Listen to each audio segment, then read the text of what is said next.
Well, let's keep things rolling here with former White House Chief of Staff and Senior Advisor at Bondi Partners, Mick Mulvaney. Mick, thank you so much for joining me back on the U.S. Report. Great to have you here. And I got to say, a lot of weird stuff happening in Washington this week. And this week we had reports from Christopher Rufo, the great investigative journalist, that as the Trump administration is turning over rocks, it has discovered that there was an entire group of people at the National Security Agency using National Security Agency servers and government time to discuss all sorts of really bizarre sexual kinks and things that I don't even want to get into on this program. And not only that, talked about their politics, where they talked about how they hate capitalism, hate Christians, and were always espousing Marxist beliefs. Mick, it seems to me this is a bit disturbing that this was going on at America's premier security intelligence organization. It is, James. It's great to see you again. And I've been texting with Sean Spicer during your first segment there, and I can't wait to tell him that I got the kinky sex questions and he didn't. But anyway, look, how many times have you and I talked on this show about the deep state? And there's folks who, watch this program who don't, think, well, we're probably making that up. It's not real. It's absolutely real. There are left-wing activists, and I'm talking about the strangest of activists, deep within the government, and they're there not to put Donald Trump's agenda into place, but to fight it at every possible moment. And listen, yes, it was a weird week, and the fact we're even having this conversation is weird. But look, we both know this is going to continue for the next 4 years. It's one of the most refreshing things about the Trump administration is that finally, somebody is sort of opening the doors of what happens within our federal government. Look, our federal government does a lot of really good things. There's no question about it. But there's a lot of stuff like this. And my guess is this is not the last we're going to hear of these types of bizarre stories.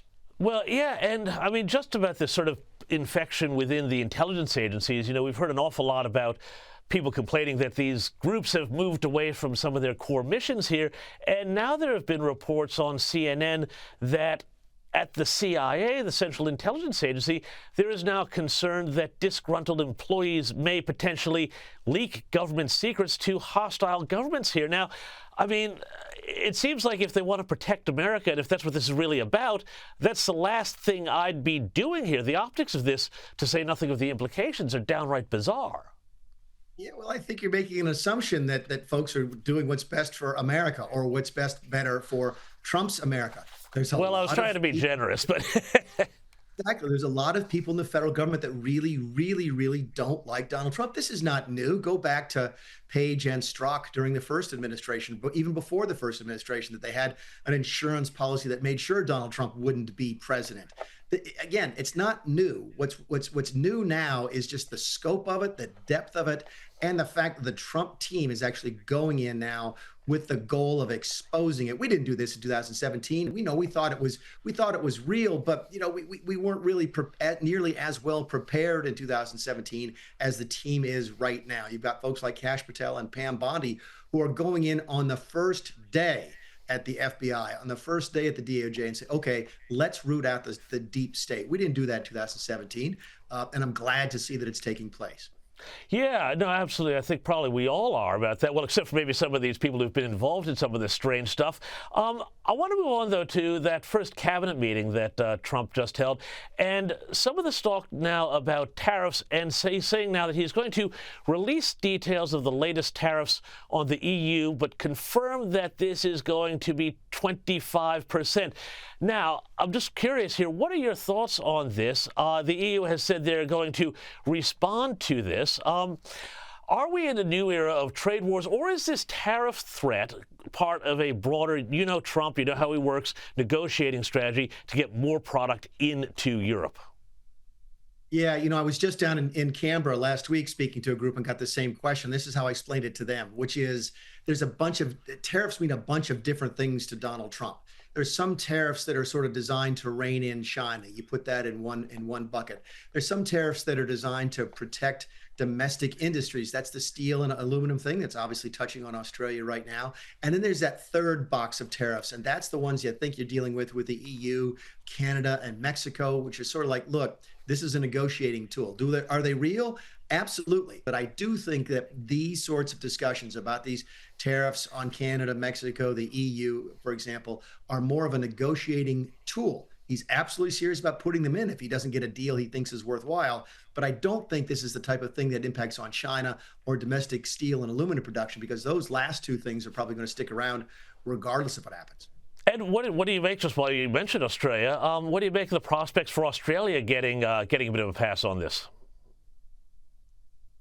Yeah, the facts and circumstances are the same as they were in 2017, 2018. Trump threatened to put tariffs on Australian steel and aluminum. And then when the facts came out, which is that you make stuff down there that we don't, in fact, in large part can't make here, the fact that what you make is consumed in large part by our Defense Department, all those facts are still the same. Australia got an exemption in 2017, 2018. I fully expect they'll get a full or a partial exemption here again, because the reasons the exemptions went in place 8 years ago still apply today. Yeah, fair enough. Finally, there was also a meeting today at the White House with UK Prime Minister Keir Starmer. What did you make of what came out of that? I thought it was fascinating watching the body language between the two men. I thought Keir Starmer was trying to be very, very jolly through the whole thing, but he also, I got a real air of kind of nervousness. What did you pick up out of this? Yeah, it was better than I thought. Those things are really, they're heavily scheduled, they're heavily choreographed. Of course, nothing with Trump is entirely choreographed. And I think you're right. This is Keir Starmer's, I believe, his first face-to-face. And, look, Keir Starmer has said some awful things about Donald Trump in the past. Members of his government have said some awful things about Donald Trump.